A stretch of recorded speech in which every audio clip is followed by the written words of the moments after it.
Ladies and gentlemen, boys and girls, children of all ages, welcome to Robert Sports. I'm your host, Robert. All right, NASCAR All-Star preview from Texas. Got over watching the qualifying. It was unique, knockout kind of drag race qualifying. I mean, I could take it or leave it, to be honest with you. But it was kind of cool to see, kind of get the pit crews involved. There really wasn't any one of the races that were good. I mean, the people had pit stop issues. Larson killed it at one point. I mean, it's like, what the hell? I mean, it was okay, but I don't think we should do it again personally. But hey, my opinion. All right, so we're gonna preview this bad boy. I know it's very convoluted. Some of the rules. We have 3 stages in the Open. The Open are the cars that have not won a race over the last couple of years. 50 laps, 3 stages, 20, 20, and 10. If you win a stage, you move on to the All-Star race.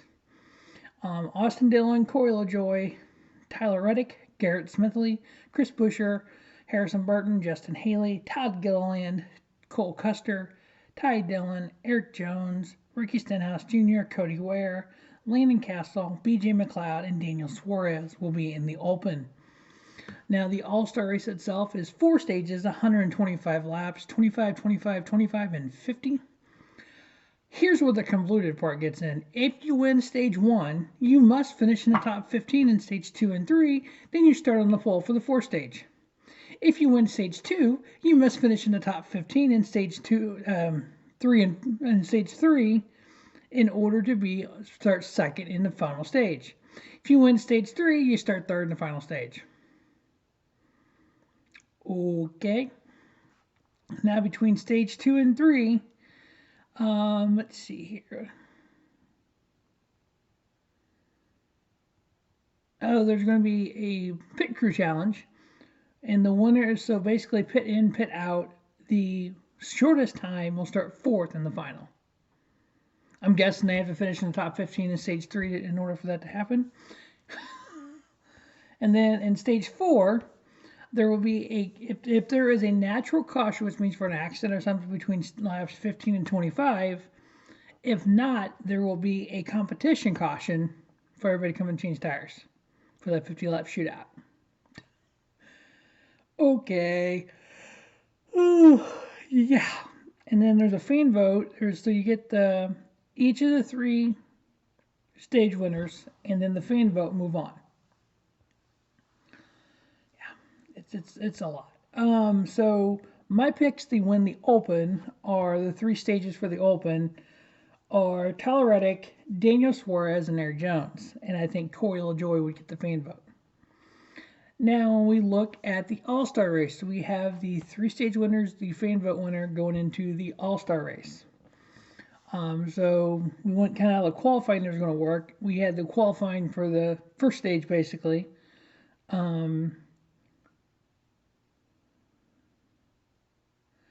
So the qualifying for the Open, sorry, I got to read my own handwriting here. The top 5 for the Open on their qualifying was Tyler Reddick, Daniel Suarez, Ricky Stenhouse Jr., Eric Jones, and Chris Buescher. The top 8 that had the head-to-head qualifying that went for the pole for the All-Star race, we had Kyle Busch, who was on the pole. Outside of row 1 is Ryan Blaney. Row 2 is William Byron and Kyle Larson. Row 3 is Kurt Busch, Ross Chastain. And then row 4 is Martin Truex Jr. and Eric Almirola. Now, if you look at, I'm going to do these kind of picks the same way I've done other picks for other races. It is a 1.5-mile track, so the last 5 races at Texas. Kyle Larson averaged 6.0 with a win, 2 top 5s and 5 top 10s. Kevin Harvick in the last 5 races, 7.0 average finish, 1 win, 3 top 5s, 4 top 10s. In 3 races, Tyler Reddick, 8.7 average finish, 1 top 5, 2 top 10s. Christopher Bell in 3 races, 9.0 average finish, 2 top 5, 2 top 10. Kurt Busch, 9.8 with 4 top 10 in 5 races. Austin Dillon, 10.6, a win, a top 5, a top 10. And Eric Jones, 10.6, 1 top 5, 3 top 10s. And that's just the last 5 races at Texas, including last year's All-Star race. The intermediate tracks this year, for just dealing with 2020 here, William Byron, 8.75 with a win. Joey Logano, 10.25 with the win. Ross Chastain, 10.5. Christopher Bell, 11.0. Kurt Busch, 11.25 with a win. Martin Truex Jr., 11.5. Alex Bowman, 12.25 with a win. Okay, with all that said, my 4 picks to win the 2022 All-Star Race is Kyle Busch, Kevin Harvick, William Byron, and Tyler Reddick. I actually can see Tyler Reddick winning it all. It wouldn't be the first time that a driver who came out of the Open, who have never won a race, will win the Open. Michael Waltrip did it in the past. I could also see Harrison Burton doing well. The 21 Wood Brothers did well last year with Matt DiBenedetto. But the 4 picks, Kyle Busch, Kevin Harvick, William Byron, Tyler Reddick. Now, I don't think we need 2 exhibition races every year. We have Busch Clash and then the All-Star Race. How's it an All-Star Race when basically it's the same guys there every week? So literally we have 16 guys in the Open, 20 in the All-Star Race. That's your everyday 36. It's not special. So, and I've done several videos on what NASCAR should do with the schedule. I'm actually working on another one as well before the 2023 schedule comes out. One thing that I did like on XM Satellite Radio, the Speedway, Dave Moody's idea of a top 10 top 10 Cup drivers, top 10 Xfinity, top 10 truck. Boom, there you go. There's your All-Star race. Like kind of like IMSA does, has the different classes and stuff. That'd be kind of a cool idea. But if we're not going to do something like that, I got another idea. Let's get rid of both races, Busch Clash and the All-Star race. I know the networks need content, part of the TV deal. I got that covered, guys. I got you. Okay, here's what we do. First race of the year, like we have Busch Clash every year, we either call it the All-Star Clash or we call it whatever the hell we call it. It can be at a track we already have, a track we don't use, like Chicagoland, or it can be Kentucky, it can be at Homestead, it can be Daytona. We can build a track in an arena like we did with the Clash of the Coliseum. I actually enjoyed that.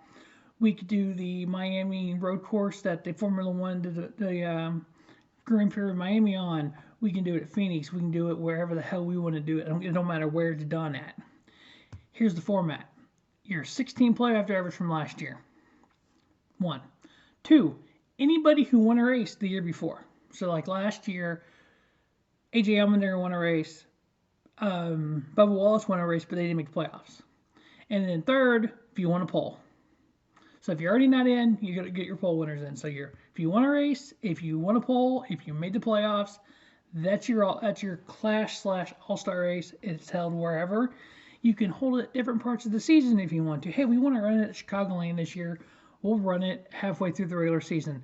Hey, we want to run it at the Clash of the Coliseum, or we're going to put a racetrack in the middle of AT&T Stadium, Jerry's Palace. Then it can be ran whenever. Whenever we decide to run it, we run it. Wherever we decide to run it, that's your race. Now, for the content that we have at the All-Star race, I say this weekend, the weekend before the 600, let's run the Brickyard on a Saturday. We have Indy 500 qualifying on Sunday. Why not run the Brickyard 400 on Saturday of Indy 500 qualifying the week before the Indianapolis 500? Do you know?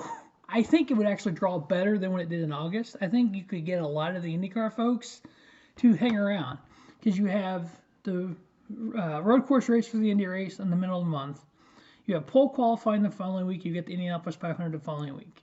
You throw a Brickyard 400 in the middle of that, I think people will come in and watch the Brickyard, stay for pole qualifying, maybe hang around for the week, and be there for the Indianapolis 500. If that's not doable, if we can't do that race that weekend, I get it. You know what? Indy may not want to do that. Here's what we do. Our biggest race of the year, Daytona 500. We have the Duels. We have qualifying, the Duels, the truck race, Xfinity race, ARCA race, Cup race. Why not, for 600 weekend, do the same thing? So, 600's on a Sunday. Sunday before Memorial Day. On Wednesday night, we have pole qualifying. Okay. On Thursday, we have the Charlotte Duels. You can get Gatorade to sponsor it, Powerade, Coke. You could probably find a sponsor for that easily. Busch Light Duels, Xfinity Duels.